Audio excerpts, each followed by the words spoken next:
Saudara-saudaraku sekalian, menikah adalah merupakan sunnah para nabi.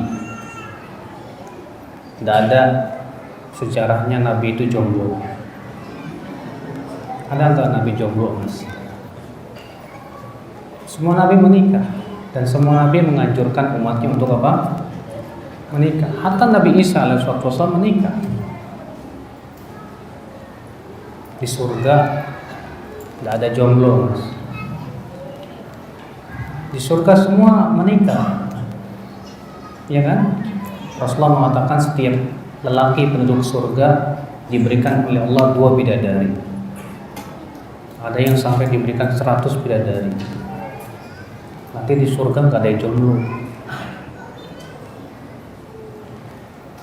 Ini semua menunjukkan bahwa jelas jawabannya, bahwa menikah jelas lebih utama, lebih baik, karena itu memang yang dianjurkan oleh syariat kita. Walaupun para ulama berbeda pendapat tentang hukum menikah itu sendiri. Apakah menikah itu hukumnya sunnah saja, atau hukumnya wajib, atau bagaimana? Imam Malik mengatakan hukum menikah itu sesuai dengan 5 hukum Islam: wajib, sunnah, mubah, makruh, haram. Wajib buat siapa? Bagi mereka yang khawatir jatuh kepada zina. Kalau dia tidak menikah akan jatuh kepada zina, maka yang seperti ini hukumnya apa? Wajib. Sunnah buat siapa?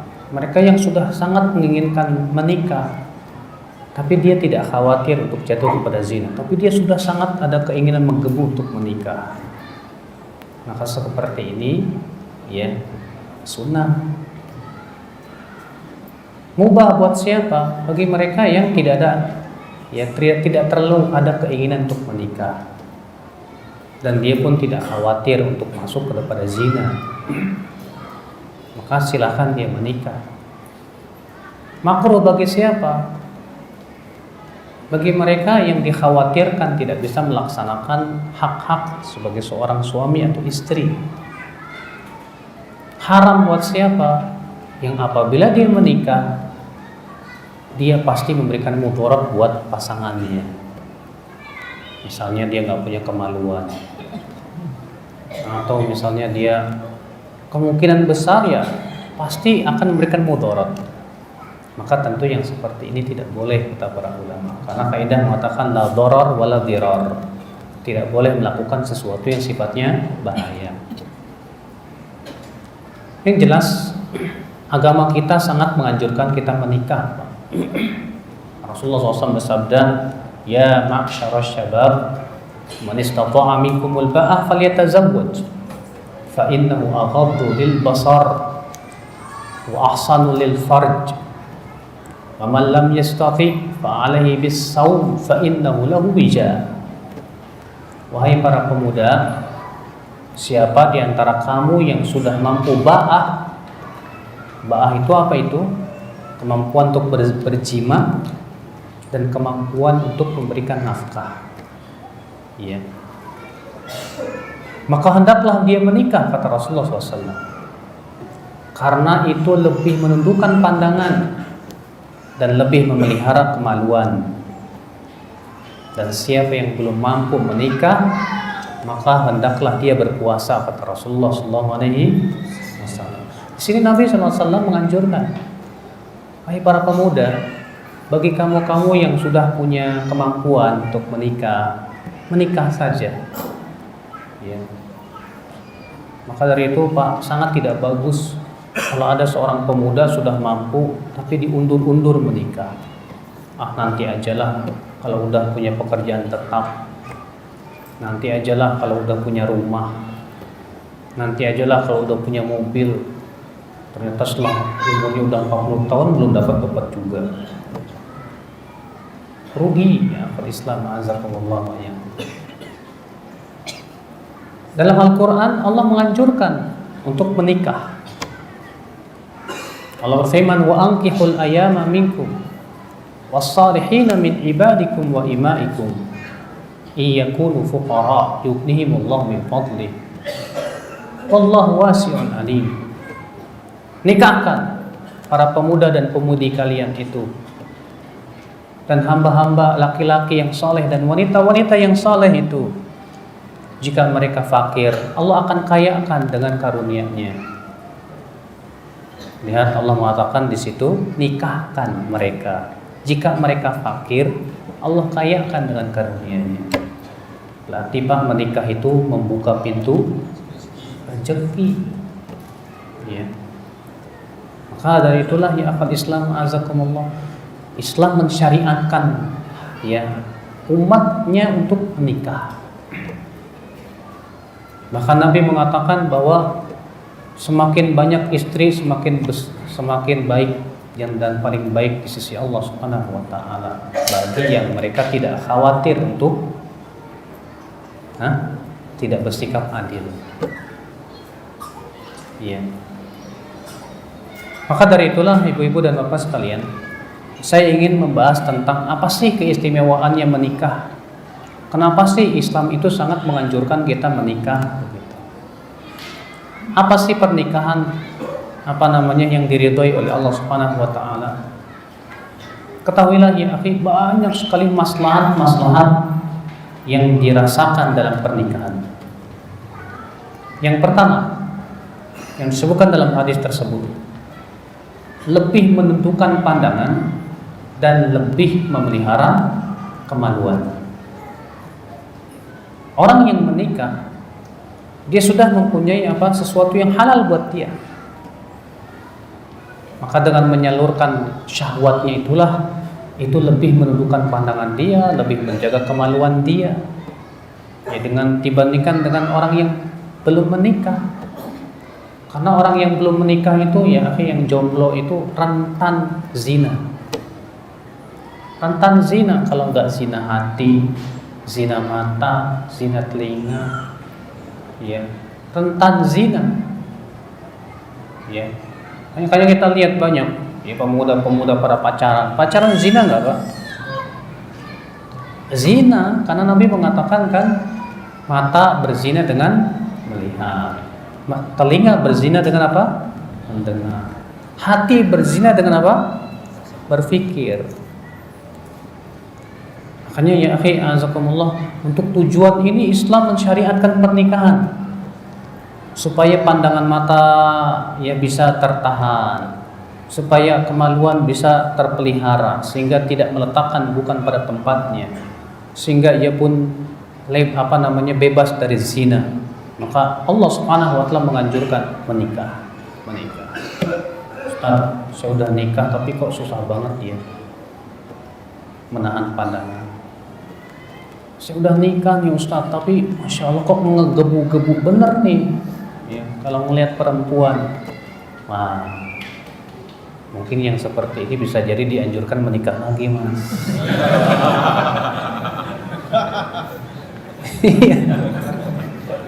Iya. Asal adil aja gitu kan. Kalau pembahasan poligami itu bukan pembahasan kita, Mas. Itu yang ngebahas nanti Ustadz yang udah poligami aja. Kalau saya masih muwahhid.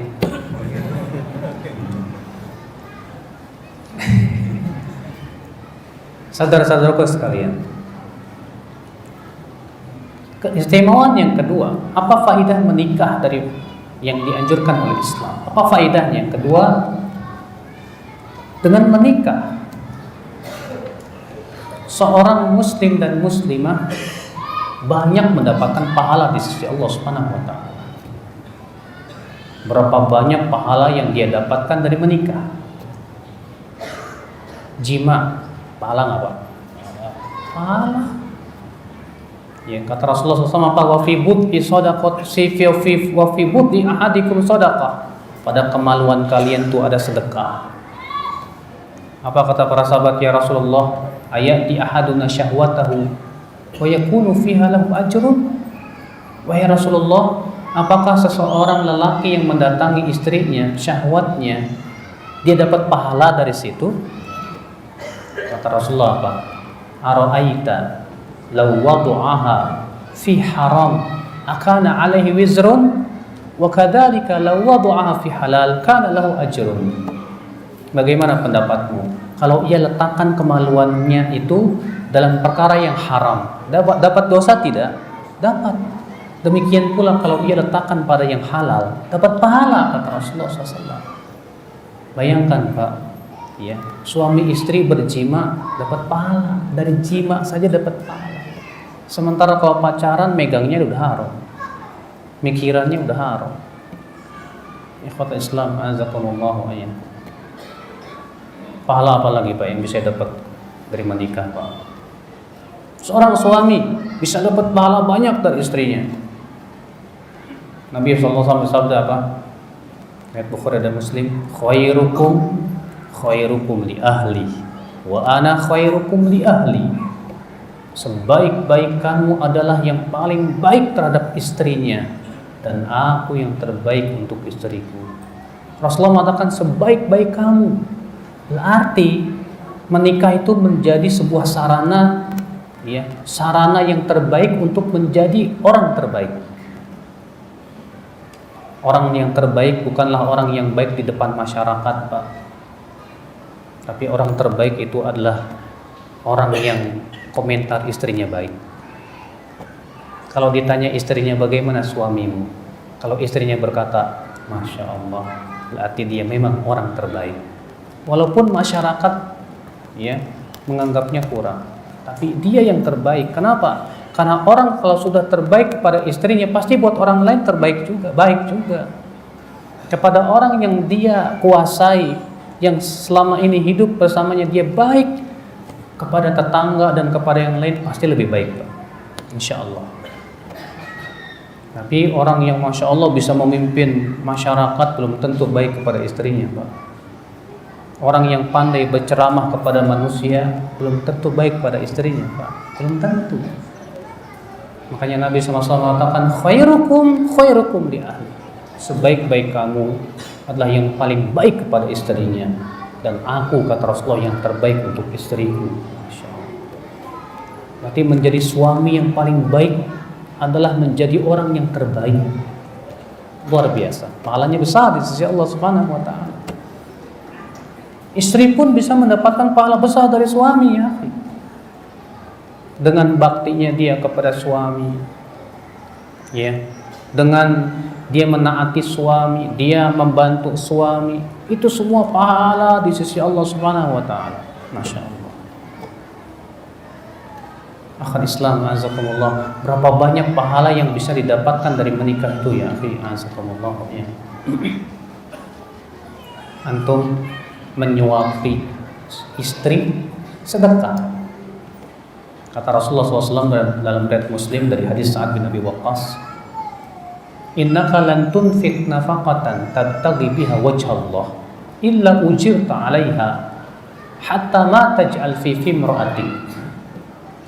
Sesungguhnya engkau tidaklah berinfak dengan sebuah infak yang engkau harapkan padanya pahala Allah, kecuali pasti engkau diberikan pahala oleh Allah, sampai-sampai yang kamu suapkan ke mulut istrimu itu jadi sedekah. Masya Allah, ya. Pernah nggak Pak nyuapin istri Pak? Bayangkan, subhanallah, ya Islam, azakumullah, ya. Pahala yang besar, ya. Jadi dalam pernikahan itu Masya Allah pahala besar sekali, Pak. Senyumnya bapak kepada istri sedekah nggak, Pak? Sedekah. Nabi bersabda, tabassum fi wajhi akhika shadaqah. Tersenyum di wajah saudaramu sedekah. Istri lebih layak, Pak. Ya. Jangan kita senyum sama perempuan lain, sama istri cemberutin.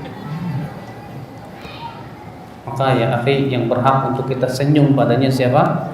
Istri kita. Istri kita sangat butuh senyuman dari para suami. Ya. Nah ini, jadi yang kedua, bahwa dengan adanya rumah tangga itu kita bisa mendapatkan pahala apa? Besar. Ya. Ibadah lebih tenang setelah menikah dibandingkan ketika jomblo. Iya. Waktu jomblo belum nikah, pikiran kemana-mana, sana sini, iya. sholat nggak khusyuk dan yang lainnya. Sampai-sampai saya punya teman bilang gitu, saya dulu waktu jomblo ya sholat baca Quran aja ngeliat inget bibir, lihat ain inget telinga. Nah ya akhi azatum, setelah menikah lebih tenang. Makanya Nabi SAW mengatakan apa? Ya tadi hadisnya sudah saya sebutkan. Idza razaqallahu ya al-abda imra'ah salihah faqad a'anahu ala syatri dini.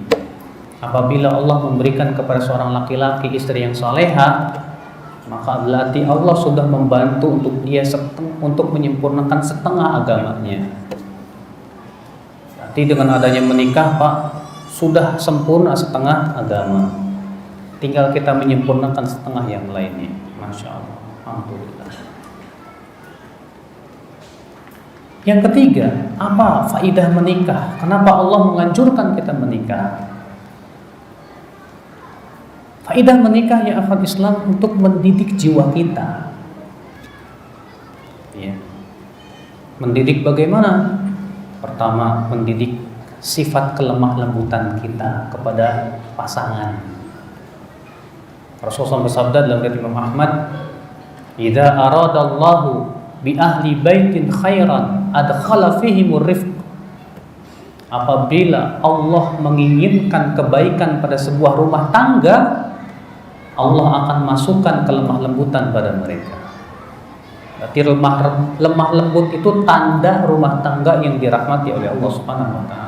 Suami yang lembut kepada istri, yang lembut kepada anak, istri yang lembut kepada suami. Ya, itu tanda rumah tangga ini dirahmati oleh Allah Subhanahu wa taala. Sehingga setelah kita tahu hadis ini, kita berusaha berpikir bagaimana saya bisa lembut kepada istri saya, bagaimana saya mengalahkan emosi saya, bagaimana mengalahkan sifat temperamen saya. Saya ingin menjadi orang yang terbaik untuk istri saya. Saya ingin lembut, masya Allah. Ya, itu kan melatih jiwa. Demikian pula Pak, melatih jiwa untuk bisa menahan amarah. Karena suami untuk marah kepada istri mudah dibandingkan dengan marah kepada orang lain. Seorang bapak untuk marah kepada anak lebih mudah. Kenapa? Karena istri dan anak di bawah kendali kita, di bawah kekuasaan kita. Sedangkan Nabi SAW bersabda, "Man kadhama ghaidan wa huwa qadirun ala an yunaffidah, da'ahu Allahu ala yaumal qiyamah ala ru'usil khalaiq hatta yukhayyirahu min huril in masya." Siapa yang mampu menahan amarahnya, padahal ia mampu dan punya kekuasaan untuk melaksanakan amarahnya tersebut, tapi ia tahan, maka pada hari kiamat Allah akan panggil di hadapan seluruh manusia. Lalu Allah menyuruh dia memilih bidadari surga yang dia mau. Silakan. Masya Allah. Ya. Ketika kita marah dan kita mampu untuk melaksanakan kemarahan, luar biasa pahalanya Pak. Dibandingkan ketika kita marah tapi kita tidak mampu melaksanakan kemarahan. Kalau Bapak marah kepada atasan Bapak nggak bisa berkutik. Tapi kalau kita marah kepada orang yang kita kuasai, sangat mudah sekali. Tapi ketika kita bisa menahannya di saat itu, disitulah pahala yang sangat besar di sisi Allah Subhanahu wa taala. Sehingga dengan adanya pernikahan itulah kita berusaha mendidik jiwa kita supaya bisa menahan emosi kita, menahan amarah kita. Kata Rasulullah SAW, "Laisa syadid bisur'ah." Bukanlah orang yang kuat itu orang yang bisa mengalahkan orang lain dalam pergulatan. Bukan. Wa innamasy-syadid alladzi yamliku nafsahu 'indal ghadab, kata Rasulullah. Tapi orang yang kuat itu orang yang mampu menahan amarahnya. Di saat dia marah, dia bisa menahannya. Ini orang hebat, ini kata Rasulullah SAW. Orang yang hebat itu bukan kayak Mike Tyson, bukan, yang bisa mengalahkan orang di ring tinju. Hebat itu orang yang bisa menahan amarahnya, kata Rasulullah SAW. Nah, dalam pernikahan Seringkali kita terkadang terpicu kemarahan, marah kepada istri yang nyebelin, marah kepada anak yang nakal, nggak bisa diatur. Disitulah kita dididik, Pak, ya, supaya kita mempunyai jiwa pendidik. Seorang ayah ketika punya anak dididik untuk menjadi jiwa pendidik. Bagaimana saya mendidik anak saya ini? Karena anak saya ini amanah di sisi Allah Subhanahu wa taala yang akan ditanya kelak pada hari kiamat. Berarti saya harus bisa mendidik anak saya. Ya. Maka dididik untuk menjadi jiwa pendidik. Makanya pernikahan itu sebetulnya sarana buat kita untuk mendidik jiwa kita. Ya. Menjadi seorang suami yang dewasa, menjadi seorang suami yang masya Allah, ya, kuat, amanah, tanggung jawab. Apalagi kan dalam Islam suami itu punya kewajiban berat. Dia wajib mencari nafkah, ya. Dia wajib untuk mendidik anak dan istrinya, membimbingnya kepada kebaikan. Maka dengan seperti itu apa? Berarti suami yang seperti ini akan berpikir, gimana saya bisa membimbing suami, istri dan anak saya? Berarti saya tuntut ilmu. Masya Allah, Pak. Ya. Dengan saya bisa menuntut ilmu, saya bisa membimbing anak dan istri saya kepada ke surga, insya Allah. Tuh lihat Bapak sekalian. Ini faedah yang keberapa? Hah? Kedua apa ketiga? Ketiga.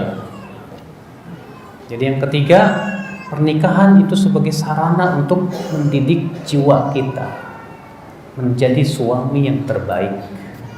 Ya. Yang keempat, Bapak sekalian, pernikahan menjadi sarana untuk mendapatkan apa? Keturunan yang soleh. Nabi Shallallahu Alaihi Wasallam menganjurkan umatnya banyak anak, Pak.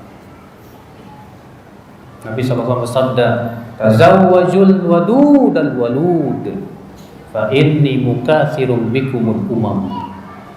Menikahlah kamu dengan wanita yang banyak cintanya dan banyak anaknya, subur kandungannya, karena aku akan berbangga di hari kiamat dengan banyaknya umat. Tidakkah kita ingin membanggakan Rasulullah? Tidakkah kita ingin membuat Rasulullah SAW bangga, Pak? Dengan banyaknya anak, Rasulullah bangga. Kalau kita mencintai Rasulullah, jadikanlah Rasulullah bangga. Ya. Jangan mendengar orang yang mengatakan begini, banyak anak seret rezeki, kata siapa? Setiap anak itu sudah ditentukan rezekinya Pak sama Allah Subhanahu wa taala. Allah yang berfirman, "Nahnu narzuqukum wa iyyahum." Kami yang memberikan rezeki kepada kamu dan kepada anak-anak kamu. Setiap anak ada apa? Rezekinya. Tapi kenapa terkadang yang diangkat itu keluarga yang banyak anak miskin? Padahal itu kejadiannya 1-2. Seringnya banyak anak banyak rezekinya, Pak. Saya alhamdulillah, Pak. Saya itu anak ke-16 dari satu bapak satu ibu. Dari 18 bersaudara. Baik banget, Pak ya. Bisa jadi ke-11an, Pak. Alhamdulillah nggak pernah kurang kami. Kakek saya istrinya 2, anaknya 21. Benar. Ya. Dan Masya Allah ya, diberikan kelapangan rezeki, alhamdulillah. Kenapa ya orang-orang dulu kok berani punya anak banyak ya, Pak ya? Dan padahal di zaman dahulu mungkin kehidupan lebih payah lah dibandingkan di zaman sekarang, tapi mereka tawakalnya lebih kuat daripada kita, Pak. Ya. Insyaallah ya akhwat Islam, azakumullah ya. Maka dengan memperbanyak anak membuat Rasulullah bangga. Dengan memperbanyak anak, latih kita berapa banyak dapat pahala dari anak-anak kita tuh, Pak. Kalau anak-anak kita jadi soleh semua tuh, Pak. Karena Rasulullah SAW bersabda apa, Pak? Idza mata ibnu Adam in qata'a anhu sa'iru amalihi illa min. Apabila anak Adam meninggal dunia, akan terputus dari dari amalnya kecuali 3. Apa 3 itu? Yang pertama, anak soleh yang mendoakan. Nah, apakah dalam hadis itu menunjukkan bahwa yang sampai kepada orang tuanya cuma doanya saja? Kalau yang sampai hanya doanya saja, apa bedanya dengan orang lain? Orang lain pun kalau mendoakan orang lain yang sudah meninggal sampai. Lalu apa keistimewaannya? Kata para ulama, hadis ini tidak menunjukkan bahwa yang sampai kepada orang tua itu sebatas doa anak, tidak. Hadis itu hanya menunjukkan anjuran mendoakan orang tua. Justru semua amalan anak soleh amalan soleh anak-anak kita itu akan sampai kepada orang tuanya. Kenapa? Karena Allah berfirman, wa allaysa lil insani illa ma sa'a. Seseorang tidak akan mendapatkan kecuali apa yang ia usahakan. Sementara anak itu hasil usaha orang tua. Rasulullah SAW sabda, al-waladu min kasbi abih. Anak itu hasil usaha orang tua. Berarti semua amalan anak soleh itu sampai kepada orang tuanya, Pak. Bayangkan kalau antum punya anak 11, semuanya soleh, semuanya beramal soleh, berapa banyak pahala yang mengalir terus setelah kita meninggal dunia, Pak. Luar biasa keuntungan buat kita di dunia dan akhirat, ya Pak Islam azakumullah, ya. Ya, Rasulullah mengatakan, siapa yang diuji oleh Allah dengan 2 anak wanita, lalu ia bersabar, maka Allah masukkan ia ke surga. Bapak diberikan anak wanita, lalu kita sabar mendidik anak wanita ini sampai menikah, itu yang akan mengantarkan kita ke surga. Bayangkan, Masya Allah. Kalau kita punya anak, kemudian ada yang meninggal, 2, 3, jadi hijab dari api neraka. Ya. Bayangkan, subhanallah ya akhi, betapa menguntungkannya pernikahan itu, Pak. Dengan adanya pernikahan, kita punya anak-anak, yang tentunya anak-anak ini berharap menjadi anak-anak yang saleh, yang berbakti kepada orang tuanya. Ya, ikhwata Islam azakumullah, ya. Di antara faidah menikah, kenapa Islam sangat menganjurkan kita untuk menikah, ya ikhwata Islam azakumullah, ya. Yaitu, ya, untuk lebih memudahkan mendapatkan ridho Allah dalam pernikahan. Karena akhi, Allah meridhoi pernikahan tidak? Allah ridho. Dan itu sunnah Rasul tidak? Sunnah Rasul. Berarti orang yang menikah dapat ridho Allah tidak? Otomatis. Ya, semua Nabi dan Rasul menikah. Maka dari itu orang yang menikah berarti dia berusaha untuk mendapatkan ridho Allah dari pernikahannya, insya Allah. Ikhwata Islam azakumullah wa iyyakum. Maka dengan menikah itu kita bisa mendapatkan surga Allah. Ya, sudah saya sebutin tadi hadisnya. Siapa yang diberikan oleh Allah anak 2 perempuan, lalu sabar, lalu ia didik sampai menikah, maka itu akan mengantarkan orang tuanya kemana? Ke surga. Masya Allah. Bapak sekalian, ikhwata Islam azakumullah, ya. Maka dari itu akhi, kita menikah pun juga tujuannya hendaknya benar gitu loh, Pak.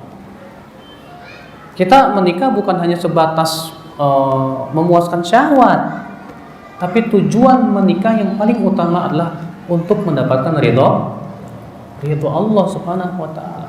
Kalau kita tujuan menikahnya ridho Allah, insya Allah Allah berkahi pernikahan kita, Pak. Ya, Allah berikan kepada kita bantuan demi bantuan, kekuatan demi kekuatan di dalam rumah tangga dan kehidupan kita, ya Pak Islam azakumullah. Kenapa? Dalam pernikahan itu, dalam rumah tangga itulah kita bisa menegakkan syariat Allah, Pak. Ya. Karena tujuan adanya rumah tangga di antaranya adalah untuk menegakkan syariat Allah dalam kehidupan rumah tangga kita. Allah berfirman, wa'mur ahlaka bis-shalah wastabir 'alaiha la nas'aluka rizqa. Perintahkan keluargamu untuk sholat, dan bersabarlah kamu di atasnya. Sesungguhnya kami tidak meminta kamu rezeki. Allah menyuruh supaya setiap suami memerintahkan istri dan anaknya untuk apa? Sholat. Maka rumah tangga yang ditegakkan badannya syariat itu rumah tangga yang luar biasa. Rumah tangga yang diridhoi oleh Allah dan dicintai oleh Allah Subhanahu wa taala. Makanya Bapak sekalian, ya. Suami dan istri yang bersama-sama mengharapkan ridho Allah dalam rumah tangganya, Pak. Tandanya apa? Mereka saling membantu dalam ketaatan. Suami membantu istrinya ketaatan, istrinya membantu suami dalam apa? Ketaatan. Tadi sore saya sebutin hadisnya. Rasulullah SAW bersabda, rahimallahu ra'an istaiqadha minal lail fa yusalli al-lail thumma ayqadha ahla fa illam tastayqid ya rasya fi wajhihima fi wajhihama. Semoga Allah merahmati seorang suami yang bangun di waktu malam, lalu ia sholat malam, lalu ia bangunkan istrinya untuk sholat malam. Jika tidak bangun, diperciki wajahnya. Dan semoga Allah merahmati seorang istri, kata Rasulullah, yang bangun di waktu malam, lalu ia sholat malam, lalu ia bangunkan suaminya untuk sholat. Jika tidak bangun, diperciki wajahnya dengan air. Lalu keduanya pun sholat. Berarti ini suami istri yang saling membantu dalam ketaatan. Berarti ini suami istri yang memang tujuannya mengharapkan ridho Allah Subhanahu wa taala. Ini subhanallah hikmah pernikahan yang luar biasa, ajib. Ya, seorang suami dan istri saling membantu di dalam ketaatan. Kita sangat butuh, Pak. Ya, orang yang bisa membantu kita kepada ketaatan, Pak, sangat butuh dalam hidup kita ini. Kadang kita futur, ketika kita futur istri ngingetin, alhamdulillah. Terkadang istri futur, suami yang ngingetin, alhamdulillah. Jadi akhirnya saling mengingatkan satu sama lainnya. Kalau itu bisa dilakukan, berarti tujuan pernikahan betul-betul terrealisasi dalam hidup kita. Nah ini, ya. Masya Allah, ikhwata Islam, azakumullah. Maka ini diantara faidah daripada pernikahan adalah untuk mendapatkan ridha Allah dengan menjalankan syariat Allah di dalam pernikahan kita. Ya, ikhwatul iman, azakumullah. Kemudian diantara faidah pernikahan ya akhwal Islam, azakumullah wa iyyakum. Kenapa Islam sangat menganjurkan kita untuk menikah? Allah perintahkan kita untuk menikah ya akhwal Islam, azakumullah wa iyyakum. Karena sesungguhnya pernikahan itu ya akhwal Islam, azakumullah wa iyyakum, adalah membentuk sebuah masyarakat yang kecil. Dari masyarakat yang kecil itulah akan terbentuk masyarakat yang besar. Yang apabila masyarakat yang kecil ini semuanya baik, maka masyarakat yang besar menjadi baik. Makanya Allah mengatakan qu anfusakum wa ahlikum nar. Peliharalah diri kamu dan keluargamu dari api neraka. Maka untuk membentuk sebuah masyarakat yang baik butuh kepada pembentukan individu-individu keluarga yang baik. Maka pernikahan sebagai sarana itu semuanya ya Islam, azakumullah ya, membentuk individu-individu yang baik. Ya. Ikhwata Islam, azakumullah ya. Dan faedah-faedah lain yang sangat banyak sekali ya daripada menikah. Maka dari itulah Allah Subhanahu wa taala mensyariatkan pernikahan karena manfaatnya sangat banyak, maslahatnya pun sangat banyak ya untuk kehidupan seorang hamba. Adapun berzina sama sekali tidak menguntungkan. Perzinahan menghilangkan apa? Kerukunan rumah tangga, menghancurkan keluarga, merusak keturunan, mendatangkan penyakit. Itu zina. Iya, makanya Allah mengharapkan zina, dan yang sejenis dengan zina nikah mut'ah. Karena nikah mut'ah nggak ada bedanya dengan zina. Apa bedanya? Namanya nikah mut'ah itu kan artinya nikah untuk sementara waktu dengan mahar yang tentukan. Ayo kita nikah 10 hari, maharnya berapa. Apa bedanya dengan pelacur? Ya, kontrak dengan pelacur untuk 2 hari, 3 hari sama, tidak ada bedanya. Maka semua itu ya akal Islam pada hakikatnya merusak sifat kemanusiaan dan merusak dan menghancurkan keturunan ya akal Islam. Azakumullah. Maka itu semua dilarang dalam Islam ya akhi. Ya barakallahu fikum. Nah ini ya akhi ya. Dari sini kita bisa mengetahui bahwa ternyata memang menikah jauh lebih baik daripada menjomblo. Ya. Ikhwat Islam azakumullah wa iyyakum. Nah tentunya akhwat Islam azakumullah wa iyyakum. Orang yang ingin menikah berarti dia harus punya bekal. Ya, harus mempersiapkan bekal, Pak. Semuanya setiap orang yang menikah wajib punya bekal. Apa bekalnya, Pak? Yang pertama, ilmu tentang pernikahan. Wajib itu tuh. Dia harus belajar bagaimana fikih nikah dari A sampai Z. Pelajari deh. Bagaimana pernikahan, bagaimana tata cara ijab kabul dan yang lain-lain, bagaimana cara ta'aruf dengan akhwat, gimana cara melamar dan yang lainnya. Tuh pelajari tuh Pak. Setelah menikah, pelajari tentang hukum talak, bagaimana talak dalam Islam. Karena kan terkadang banyak sekali di masyarakat nggak paham hukum talak, Pak. Ada seorang suami udah berkali-kali talak, udah 10 kali talak, ya masih aja belum cerai. Ya. Karena ketidakfahaman dia, karena ketidaktahuan dia. Ada lagi baru 1 kali talak udah dianggap tidak halal. Ada lagi orang yang mentalak punya keyakinan rujuknya nanti setelah selesai iddah. Lah, kok rujuknya setelah selesai iddah gimana? Ya. Ini akibat daripada apa? Ketidakfahaman tentang fikih nikah. Maka semua kita yang sudah menikah pun juga wajib belajar tentang fikih nikah itu. Ya, wajib belajar. Makanya ya akhwat Islam azakumullah, dengan menikah inilah menjadi sarana kita untuk mau belajar. Ya, harus. Suami yang tidak mau belajar berarti itu suami yang tidak ada tanggung jawab untuk mendidik anak dan istri. Maka seorang suami harus belajar. Sekarang Bapak akan ditanya oleh Allah, kenapa Bapak tidak ajarkan anak dan istrimu sholat yang benar? Apa jawaban Bapak coba nanti di hari kiamat? Kalau nanti di hari kiamat Allah tanya Bapak, kenapa tidak kamu ajarkan anakmu baca Quran? Apa jawaban Bapak coba, ayo? Sebelum kita menjawab di hari kiamat, jawab hari ini juga. Ya, aduh, saya kok nggak ngajarin anak dan istri sholat yang benar. Terus gimana sih sholat yang benar ya? Saya belajar ini. Nah, belajar, duduk di majelis taklim, ngaji. Dari situ kita ajarkan kepada anak dan istri kita. Alhamdulillah. Iya. Mah mau kemana? Mau ke pasar lah belanja. Saya tak dulu bentar. Udah paham belum fikih jual beli? Wah, masya Allah. Bagaimana cara beli, jual, bagaimana jual beli yang diharamkan dan yang lainnya. Membuat kita harus belajar, Pak.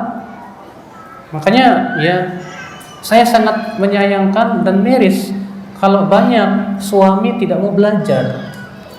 Berarti itu bagaimana tanggung jawab dia sebagai seorang imam dalam rumah tangganya, sebagai pembimbing dalam rumah tangganya. Harus belajar, Bapak sekalian, ikhwat Islam azakumullah ya.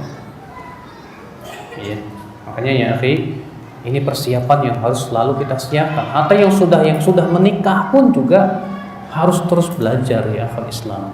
Karena ini keperluan untuk kehidupan rumah tangga kita, dalam kehidupan kita sehari-hari. Berapa banyak anak-anak tumbuh dalam keadaan tidak tahu bagaimana cara makan, Pak. Kita lihat anak-anak udah gede makannya pakai tangan kiri. Kenapa? Enggak dididik sama bapaknya, enggak didik sama ibunya. Terus bagaimana itu orang tuanya di hadapan Allah nanti dia ditanya sama hari kiamat? Banyak Pak, bapak anak-anak tumbuh dalam keadaan dia malas sholat, Pak. Enggak sholat. Kenapa? Enggak dididik sama bapaknya, enggak dididik sama ibunya. Itu gimana coba bertanggung jawabnya di hadapan Allah Subhanahu wa taala?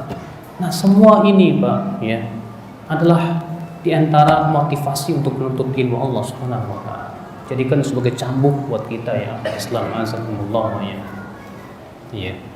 Maka itu persiapan yang harus kita siapkan menuju pernikahan. Baik, saya kira cukup. Subhanallah wa bihamdihi, asyhadu an la ilaha illa anta, astaghfiruka wa atubu ilaik. Assalamualaikum warahmatullahi wabarakatuh.